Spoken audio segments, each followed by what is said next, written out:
안녕하세요, 프리캡입니다. 저번 시간은 해외 선물 증거금과 틱에 대한 개념을 예를 들어 알아보았는데요. 오늘은 해외 선물 자체가 가지고 있는 레버리지에 대해 알아보려고 합니다. 이 레버리지 때문에 해외 선물 트레이딩을 하시는 분들이 많은데 최대한 쉽게 알아보도록 하겠습니다. 저번 시간에 삼성전자와 크루드오일 선물을 예로 들면서 증거금과 틱을 알아봤었는데 그때 표를 다시 한번 가져와 보았습니다. 이제 거래할 때 필요한 증거금에 대한 개념과 손익계산할 때 틱에 대한 개념은 잡히셨을 겁니다. 그런데 왜 삼성전자는 700만원어치 사서 1% 오르면 7만원의 수익이 나는데 크루드오일은 65만원인 거의 10배에 가까운 수익이 나는지, 그 이유가 바로 오늘 설명드릴 레버리지 때문인데 이에 대한 예를 들어보겠습니다. 일단 레버리지는 여러가지 설명들이 있겠지만 간단히 보면 수익 증대를 위해 자본을 차입해서 투자하는 개념이라고 보시면 되겠습니다. 처음 들어보실 수도 있겠지만 실제로 많은 분들이 사용하는 투자 방법입니다. 특히 많은 분들이 관심 있는 부동산 시장을 예로 들어보겠습니다. A와 B 두 사람이 모두 같은 4억짜리 아파트를 매수했다고 가정해 보겠습니다. 그런데 A는 4억 모두 현금으로 사고 B는 자기 돈 2억에 대출 2억을 받아서 샀습니다. 이 아파트 가격이 올라서 5억이 되어 팔게 되었고 A와 B 둘 다 1억의 수익을 갖게 됩니다. 결국 A는 4억을 투자해 1억을, B는 2억을 투자해 1억을 벌게 되어 B는 A의 반밖에 안 되는 자본으로 A와 똑같이 1억의 수익을 거두게 됩니다. 수익률로 따지면 A는 25%, B는 50%의 수익률로 B가 2배의 수익률을 올리게 된 것이죠. 이때 B에 대출받아서 투자한 것을 다른 말로 레버리지를 써서 투자했다고 표현할 수 있습니다. 그리고 여기서 자기 자본 투자액인 2억보다 2배인 4억짜리를 매수했기 때문에 레버리지는 2배라고 보시면 됩니다. 그럼 이번엔 저희가 공부하는 해외 선물의 레버리지에 대해서 알아보겠습니다.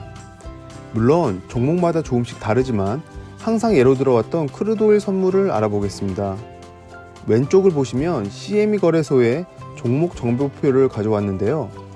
저번 시간에 설명드렸던 틱 단위와 틱 가치도 나와 있는데 유심히 봐야 할 부분은 박스로 쳐진 한 계약의 사이즈입니다. 바로 1000배럴, 이 부분입니다. 이 뜻은 무엇이냐면 크루드오일 한 계약을 매수하게 되면 1000배럴의 크루드오일을 사는 것과 같다는 뜻입니다. 보통 저희가 오일 가격이 $60라고 말하면 그 뜻은 1배럴의 크루드오일 가격을 의미하는데 지금 한 계약의 증거금이 5,380불인 크루드오일을 한 계약 매수하게 되면 1000배럴의 오일을 사는 것과 같은 것이고 결국 $60 곱하기 1000, 즉 6만 달러만큼의 크루드오일을 사는 것과 같다는 것을 의미합니다. 결국 600만원 정도의 증거금을 내고 6,600만원어치 크루드오일을 사는 것입니다. 이걸 보면 아까 설명드린 부동산의 사례보다 높은 레버리지 10배의 효과가 있는 거죠.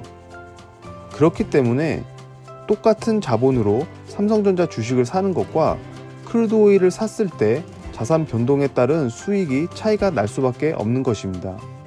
좀 더 쉽게 설명하자면 700만원어치 삼성전자 주식이 1% 오르게 되면 말 그대로 700만원에서 1%를 곱한 7만원이 수익이지만 700만원으로 크루드오일 한 계약을 매수하게 되면 오일 가격이 $60라고 가정했을 때 1% 오르게 되면 6,600만원의 1%인 66만원의 수익이 난다는 것이죠. 좀 더 이해를 쉽게 하기 위해 같은 날 삼성전자와 크루드오일 차트를 보겠습니다. 왼쪽이 삼성전자 3분봉 차트, 오른쪽이 같은 날 크루드오일 3분봉 차트입니다. 움직임을 떠나서 그냥 단순하게 700만원어치를 당일 저점 매수하고 고점 청산을 했다고 가정했을 때 삼성전자는 52,500원의 수익, 크루드오일은 220만원 정도 수익이 납니다. 대략 40배 차이이고 삼성전자가 변동성이 적어서 그렇다고 해도 확실히 해외 선물이 레버리지로 인해 훨씬 큰 변동성을 가지고 있다는 것을 알 수 있습니다. 그럼 마지막으로 크루드오일 차트를 더 자세히 보겠습니다. 하나 기분 좋은 예를 들어보겠습니다.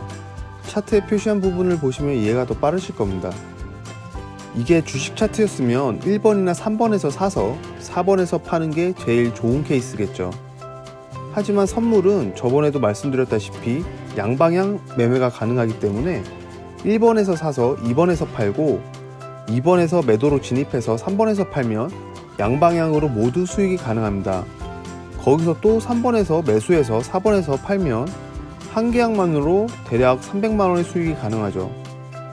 바로 양방향 매매가 가능하고 해외 선물이 가지고 있는 레버리지 효과 때문에 이렇게 하루만 해도 큰 수익을 낼 수 있습니다. 하지만 반대로 매매했을 때는 어떻게 될까요? 1번에서 내려갈 거라고 생각하고 매도 진입해서 2번에서 손절, 그리고 다시 내려가는 것을 보고 3번에서 매도했다가 4번에서 손절을 하게 되면 하루 만에 거의 반토막이 날 수도 있다는 겁니다. 그만큼 위험한 게 또한 해외 선물입니다. 그래서 어떻게 보면 수익이 날 때 레버리지는 좋은 수단이지만 반대로 손실이 날 때는 그만큼 리스크가 커지는 양날의 검과 같은 거죠. 이렇게 위험한 만큼 해외 선물 트레이딩을 할 때는 자신만의 리스크 관리 원칙과 그에 맞는 매매 전략이 필요합니다. 앞으로 해외 선물에 대해서 차근히 알아가면서 해외 선물을 할 때 알아야 할 기본적인 부분과 또 이런 하이 리스크 하이 리턴인 시장에 맞는 매매 전략과 팁까지 다양한 내용으로 찾아뵙도록 하겠습니다.